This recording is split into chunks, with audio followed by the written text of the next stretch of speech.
Welcome to your last set of notes for the unit. This will be your very last one that you have to turn in. Tomorrow, we'll just do a review day. I'll walk you through your sets of notes. I'll pull them up on the screen.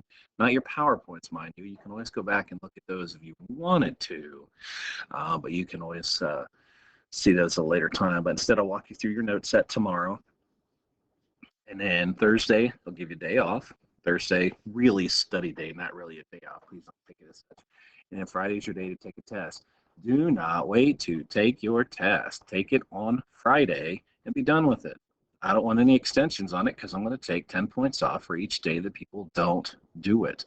It is not fair for other people to not take it the day that you're supposed to and then get extra days to study. So you should have time to study now. You should have time to study for the next couple days, and then you got to take it on Friday after it drops. So please do.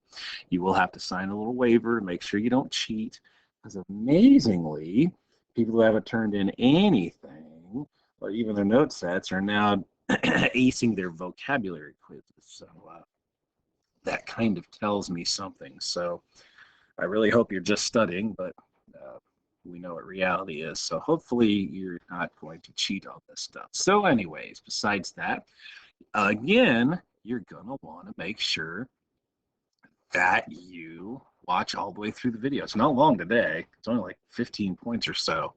You're going to want to watch through the whole video and answer the questions again. You got to scroll down. Some of you guys didn't bother to do that again, and that's your own fault because we've been doing note sets the whole year. So if you're not scrolling down, well, you're not paying attention much to this. So anyways, let's talk about the Civil War. We'll talk about where we left off last time as we talked about social reform, now getting to the abolitionist movement. And so let's start this bad boy up. All right, so we're officially at the point of the Civil War. I'll have some videos for you guys to watch next week on the Civil War. Just going to have you do the note set now, and then we'll just call that a day since it's wrapping up the school year anyways. So the Civil War, if you ask about like the reasonings for it, popular sovereignty is going to be number one. The idea that states want to have the option of choosing things about their own states, very similar to what's going on today with the whole COVID crisis. That states are up in arms about what they're allowed to do, what the president is saying they can and cannot do, and so that is actually the idea of popular sovereignty there, having the right to choose what you want for your state, which may not agree with every other state in the Union. So the other part of it obviously is slavery, the issue of slavery. Whether it's pro or for. And then the last thing here is really the election of 1860. Now, this is where we have one of our big names in U.S. history coming in because it is the election of Abraham Lincoln, spoiler alert, versus Stephen Douglas, John Breckinridge, and John Bell. And here are all the gentlemen involved. Note a very young Abraham Lincoln, or at least a beardless Abraham Lincoln. The story is that a young lady wrote to him and told him that he would look better with a beard. And so he actually followed that young lady's advice and grew a beard. So I know that today. So Lincoln, Douglas, Breckinridge, and Bell. You're like, that's weird. There's four. But it does make sense that you have a Northern Republican, a Southern Republican, a Northern Democrat, and a Southern Democrat. Yeah, kind of weird, but that's how you had it. So you had a choice of four. So Democrats were split. They could not decide. Now your Northern Democrat was Douglas and Breckinridge for the South. Now, for those of you who know your political parties today, their platforms were actually switched around. The Democrats back then were more of the conservative side of things, whereas the Republicans were a little more liberal. Where today, at some point, it flip-flopped between the two. So in this election, which is pretty big, Lincoln won all the free states. Breckinridge won all the slave states. Now, if you look, Douglas won, what state is that? Missouri.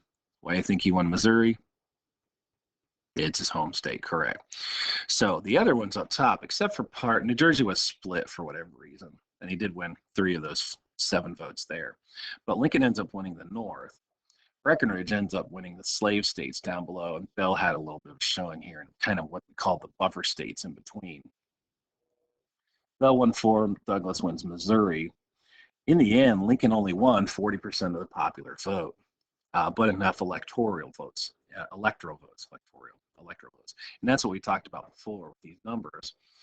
Now, it wasn't like we have today with 270. Instead, I have to look back to see what the number was back then, but look at the big ones that he won: Ohio, Pennsylvania, New York. You have Illinois and Indiana in here versus your southern states, which even though he won a few of them, look at what Florida and Texas are today, or back then, very small. So it's weird that you have 40% of the people in the U.S. voted for a winner, but he won our popular vote. Now, this is similar to the last election where in the popular vote, Hillary Clinton won by, I think, like 2 million votes, but because President Trump won the electoral votes, he ended up being president. So that's how that works. We already talked about how that works. So imagine that you're Lincoln, and yay, you win, but only 40% of the country voted for you, 60% of the country did not. So it kind of plays into how the electoral vote back then looked like was 180. There's your number right there. I forgot I kind of had this up here. But at this point, you're Lincoln, you don't have the majority of support in your country, and things get worse even before he even takes office. I mean, technically it's the election of 1860, but he doesn't really come in until 1861, much like it works today. So at this point, the southern states, having not got their way for president, decide that they're going to take their ball and go home, essentially, or secede. Secede, by definition, is to split away or to leave the Union. And the South felt like the president and Congress were really against them. With all of the things going on, with John Brown's raid, with the compromises of 1850 and Missouri Compromise, they said, maybe it's time for us to think about leaving. And so they actually do. South Carolina becomes your first state to secede December 20th, 1860, before Lincoln even takes office. So again, imagine if you're Lincoln, congratulations that you won the election of 1860, but before you even leave, the rats are jumping off the ship. I mean, it's just a saying. I'm not really calling South Carolina rat or anything, but they decide they're going to leave. So when people say, and I've heard many presidents say this, not just a current one, that they have had so much to go through when they became president. I think back to this for Lincoln that, I mean, it doesn't even compare to what Lincoln was going through before he even stepped foot in office, that you have states leaving. So you were kind of chosen to keep the Union intact or to bring them back together in this case. And he's got the Civil War coming in front of him here fairly soon. So South Carolina leaves. By February 1861, 7 states form the Confederate States of America. So if you watch Civil War stuff and it says CSA or on the belt buckles or buttons, that's what it means, the Confederate States of America.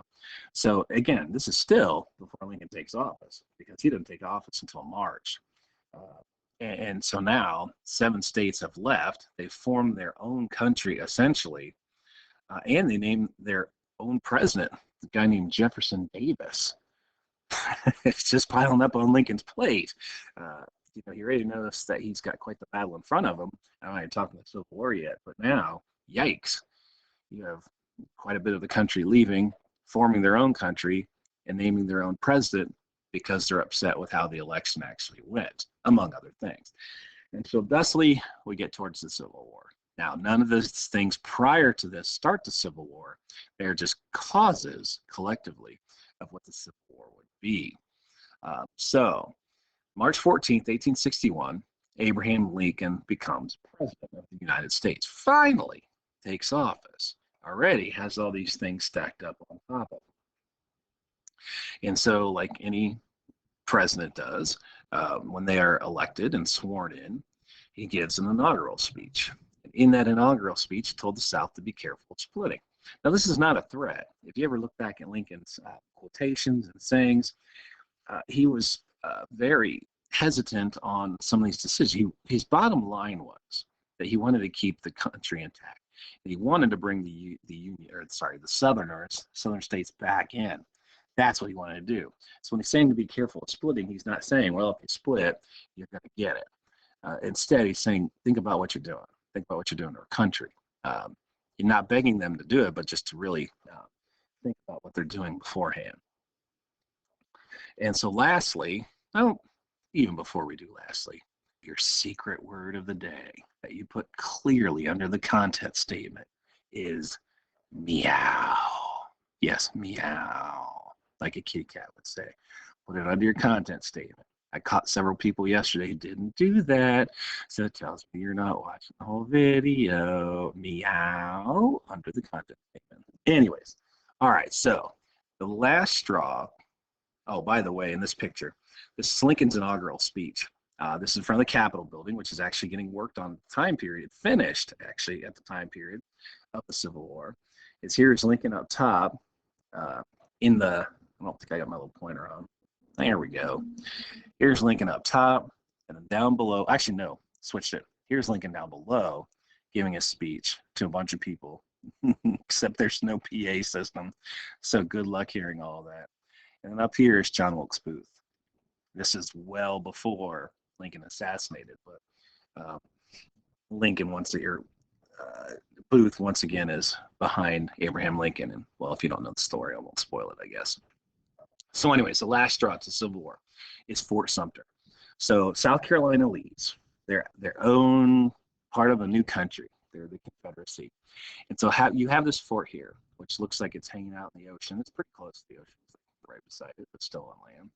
But you have this fort that's a federal fort. Federal fort. It belongs to the United States. Well, here's the problem, is that when South Carolina leaves, they declare themselves no longer part of the United States. While you still have this federal fort, like right on the outskirts of South Carolina, on Charleston. So South Carolina tells the federal government, get out of the fort. We're no longer part of the United States. We're no longer part of the Union. We are our own country. Get out. And the federal government says, no, this is our fort. We're not getting out. So April 12th, 1861, that's the official start of the Civil War because of Fort Sumter. So this federal fort, they say, we're not coming out. And the Confederate troops say, yes, you are.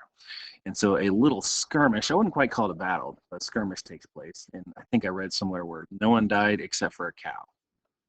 Yeah, I'm not sure. Someone was a bad shot or if the cow was just like meandering into the middle of a gunfight and just got hit. Otherwise, it was just an utter disaster. Yeah, I said that. But anyways, okay. So at this point, Confederate troops take it over, and this is the first shots of the Civil War. So if I ask you what was the start of the Civil War, technically it was Fort Sumter. If I ask you the causes of Fort Sumter, or Fort Sumter of the Civil War, you can give me a bunch of reasons. Whether it's popular sovereignty, slavery, John Brown's War, Lincoln's election of 1860, there are plenty of causes of the Civil War. But this is actually the first start of the Civil War. So that's your last set of notes. I wish we had a little more time. I know some of you are like, finally, we're all done. But I wish we had more time to go into this. I'll drop some videos next week for you to peruse if you would like to hear some more about the Civil War. But that's where we are. So all your notes are finished. Make sure you turn them in. Make sure you do what you're supposed to do.